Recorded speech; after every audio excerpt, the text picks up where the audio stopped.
Hi, I'm Linda Ogg, and I'm an RN at St. Rose Hospital, and I am supervisor for the Med-Surg department. And I have been in this position about 9 years. I've worked here 19 years, 11 years at the bedside, and then I worked in education and training, and now in supervision. I have been one of 10 initially selected to work on the Medication Safety Committee. Our initial group of 10 was made up of 10 bedside nurses, which was really the forefront for what we found to later be a very powerful committee in trying to deliver medications more safely.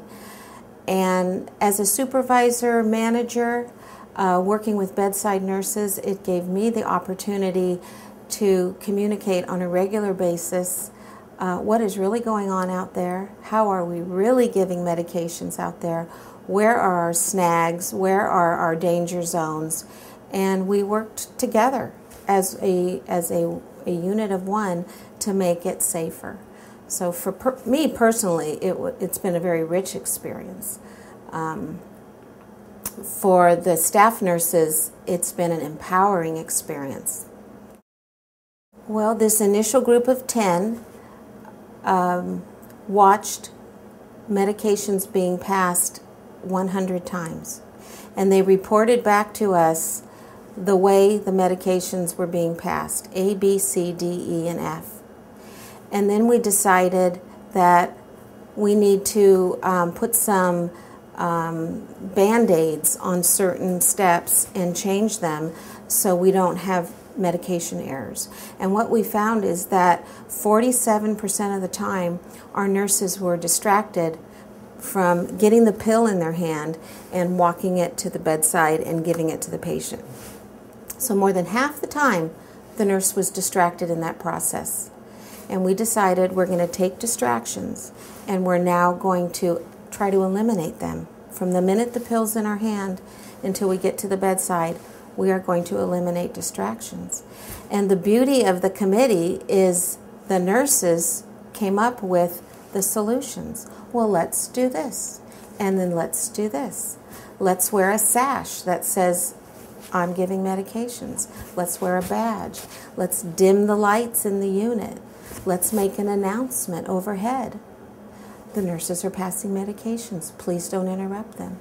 So they became very empowered that what they were doing was the most important thing for our patient safety. And in a way, the minute they got that feeling, they went with it.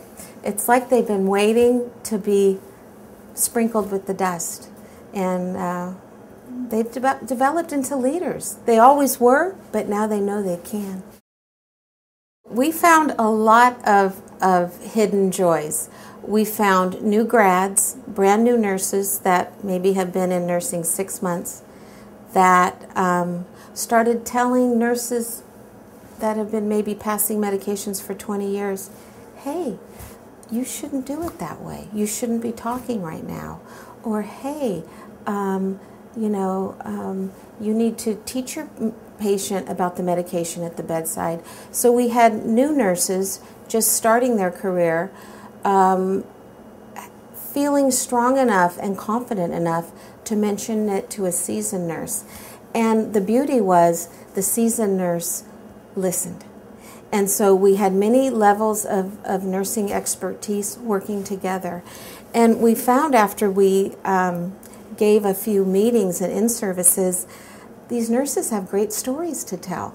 And they're long-winded.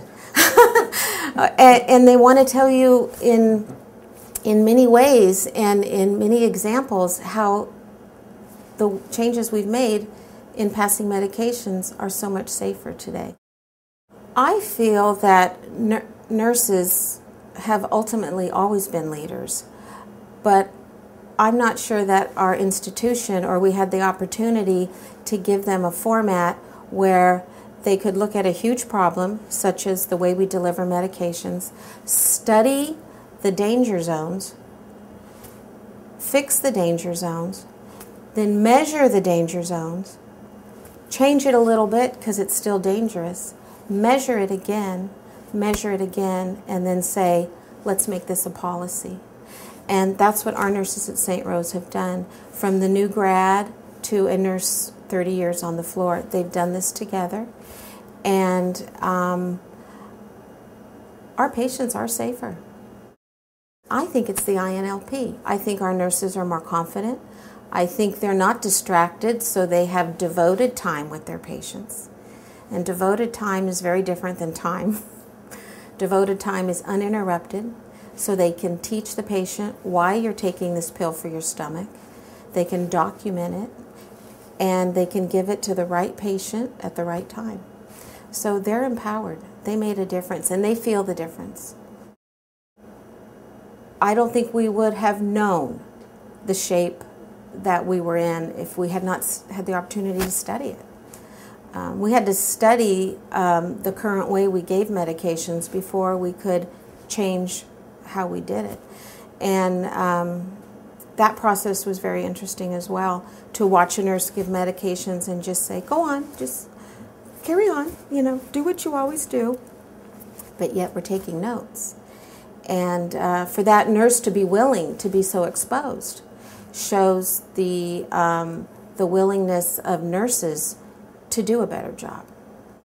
And empowered the patient as well. We heard a story the other day where a nurse went to a patient, gave a medication, and before she could go through her process, the patient said, "Aren't you going to check my armband?"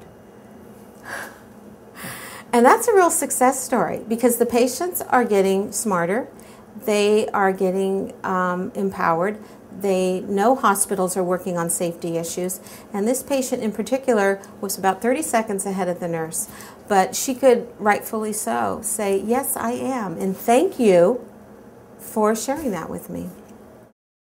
It's been a tremendous opportunity for our staff nurse and our bedside nurse to be involved in this.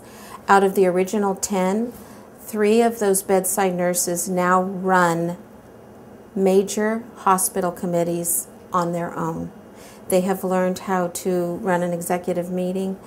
They've learned to define problems within the system, and they're using all the tools that they learned in the INLP on medication safety to solve another problem in the hospital.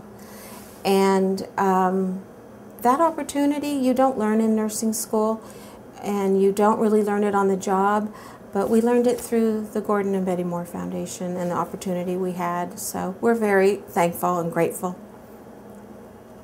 And our patients are safer.